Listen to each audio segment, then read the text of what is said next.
Arestado ang isa sa dalawang lalaking ng hold up at nangarnap ng ibinok nilang sasakyan patungo sa Tanay Rizal. Nag-book itong tatlo actually itong suspect ng Grab from Antipolo going to Tanay.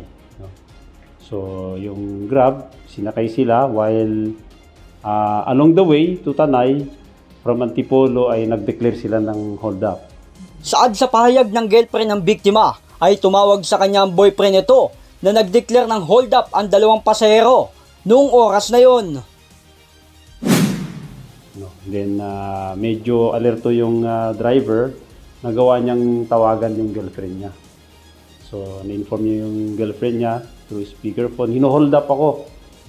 So from there, yung girlfriend naman, luckily may GPS yung isang sasakyan na gamit ngayon ng Grab driver. So natitrace niya kung saan pumupunta yung movement ng at saka location mismo ng sasakyan. Ayon sa pulisya, ay tinutukan ng isa sa suspect sa leeg ng baril ang biktima, kasabay ng paglimas ng kanyang pera at cellphone. Ito po yung dalawang suspect natin. Meron pa silang isang kasama yung nag-book mismo. So nung pagka-book sa kanila, sabi nila may dadaanan lang daw po sa Morong. So along the way po, hindi naman po tinutukan na po siya doon, then pinababa po siya dito sa may Baras area. So pagbaba niya sa Baras area, iniwan na po siya doon.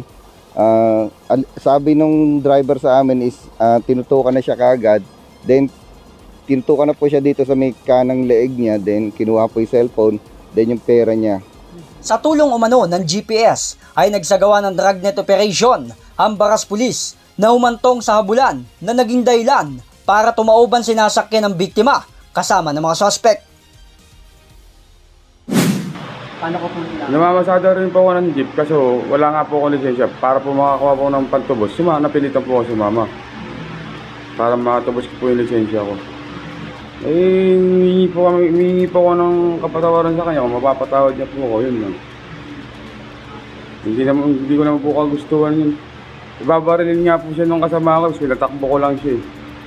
Kahit takbo ka na, babarilin ka niyan. Anong baril yan, sir? 38 lang po.